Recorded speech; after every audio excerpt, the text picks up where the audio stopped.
Саламатсыңар урматтуу окуучулар. Адам жана коом сабагында 5-класстын материалында берилген маанай жана сезим деген теманы мен Мурзаев Сүйүнали силер менен биргеликте талкуулайбыз. Сабактын максаты менен таанышып алайлы. Маанай жана сезим боюнча маалыматка ээ болот экенбиз. Адамдын жашоосундагы ар кандай окуялар адамдар менен болгон мамилеси анын маанайына оң же терс таасир тийгизерин аныктайт экенбиз. Башка адамдардын маанайын түшүрбөөгө жана сезимдерин сыйлоого калыптанат экенбиз. Алгач эле үй тапшырмасына берилген дал келтирүү тапшырмасын аткарат экенбиз. Силер менен мурдагы сабакта кулк мүнөз деген теманы талкуулаганбыз. Бул жерде темпераменттер жана адамдагы өзгөчөлүктөр камтылган. Аларды дал келтиребиз. Дал келтирүү үчүн 10 секунд убакыт берилет.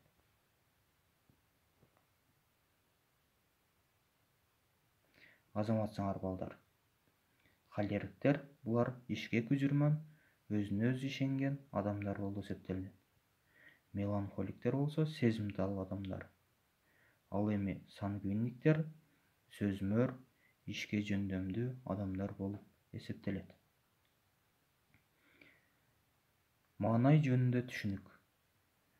Адам айлана чөйрө менен өз ара мамиледе болот. Адамдар кубанат, кайгырат, бирөөнү жакшы көрсө, экинчисин жаман көрөт, бирөөлөргө таарынган учурлар болот. Адамдын жагымдуу жана жагымсыз нерселерге карата өзгөргөн абалы маанай деп аталат. Адамдын маанайы анын өңү түсү, кыймыл аракети, сүйлөгөн сөзү аркылуу байкалат.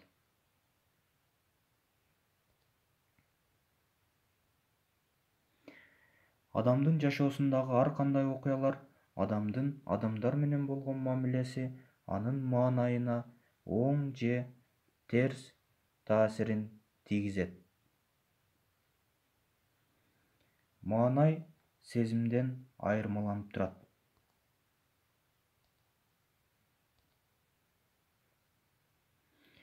Маанай шайыр же көңүлсүз, көтөрүңкү же басмырт болушу мүмкүн. Маанайдын абалы кандайдыр бир себептерге байланыштуу болот. Мисалы, окуучу сабактан мыкты баа алса, анын маанайы көтөрүлүп, кубануу сезими пайда болот. Тескерисинче, досу менен мамилеси бузулса, маанайы чөгүп, капалануу сезими жаралат. Жакшы же жаман маанай адамдын жүрүм-турумуна таасирин тийгизет. Бир эле окуяны адам маанайына жараша ар кандай кабыл алсак, сабактан начар баа алып калган окуучу мектептен үйүнө келгенде жакындарынын суроосун кыжырдануу менен кабыл алуусу ыктымал. Маанай оң жана терс абалда өтүп, ар түрдүү сезимдерди, кубанууну, кайгырууну, уялууну чагылдырат. Адамдын маанайы анын жаш өзгөчөлүгүнө жараша татаалдашат. Мисалы, ымыркай баланын курсагы ток же эч жери оорубаса, маанайы жакшы болуп, тынч уктайт.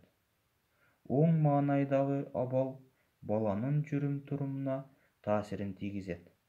Ал эми терс маанайдагы абал коркуу, ишенбестик, ачуулануу, кайгыруу сезимин пайда кылат. Баланын маанайына ата-эненин маанайы да таасир берет.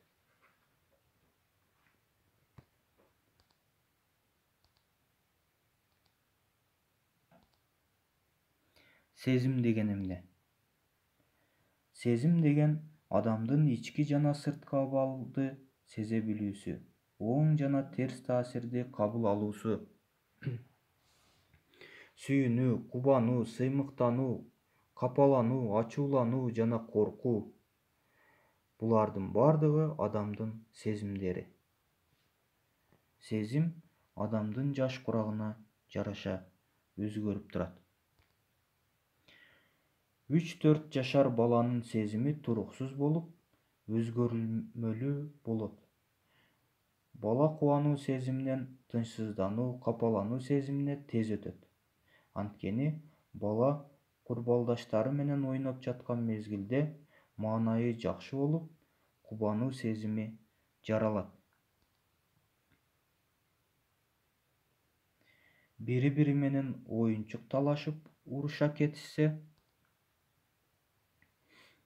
баланын маанайы чөгүп, капалануу сезими пайда болот.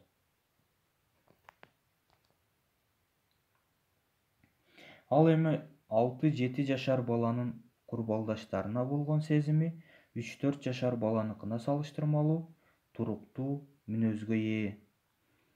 Бул курак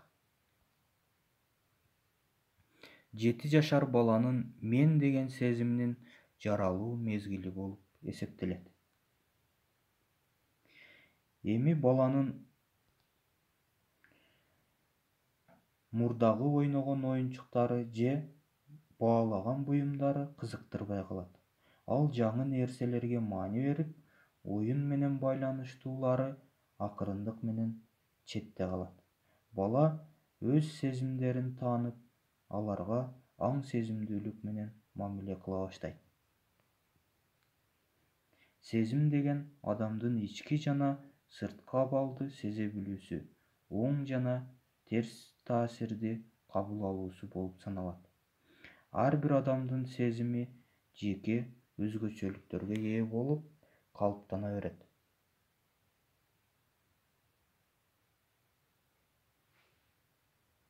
Сезимдер жөндөн-жөн эле пайда болбойт. Ал кандайдыр бир нерсеге багытталат. Бир эле окуя адамдарда ар кандай сезимдерди козгойт.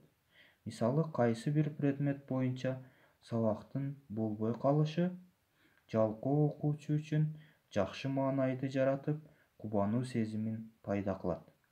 Ал эми ошол эле күнү сабакты окуп келген, дайыма билим алууга умтулган окуучуга жагымсыз маанай пайда болуп, капалануу сезими жаралат. Сезим ар түрдүү болот.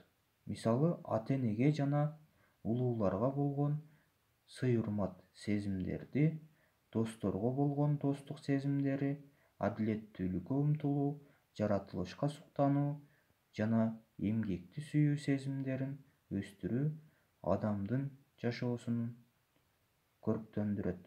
Ошондуктан балдар жаш кезиңерден эле маанайыңар менен сезимиңерди башкара билүүгө үйрөнүү керек. Силер үчүн атайын кроссворд тапшырмасы берилген. Биринчи суроодо адамдын жагымдуу жана жагымсыз нерселерге карата өзгөргөн абалы эмне деп аталат?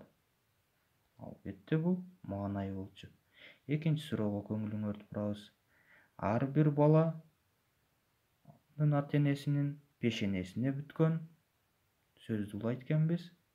Албетте бул бакыт. Үчүнчү суроого көңүлүңөрдү бурабыз. 3-4 жашар баланын сезими туруксуз болуп, тынчсызданып, тез албетте капаланат. Азаматсыңар балдар. Эми силерге үй тапшырмасы берилет. Биринчи, жумушчу дептерде тапшырмаларды аткаргыла. Өзүңөрдү текшергиле, эмне үчүн адамдын маанайы анын жаш өзгөчөлүгүнө жараша татаалдашат.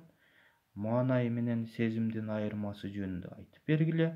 Сезим жөнүндө эмнени түшүнөсүңөр? Көңүл бурганыңар үчүн чоң рахмат. Саламатта калгыла.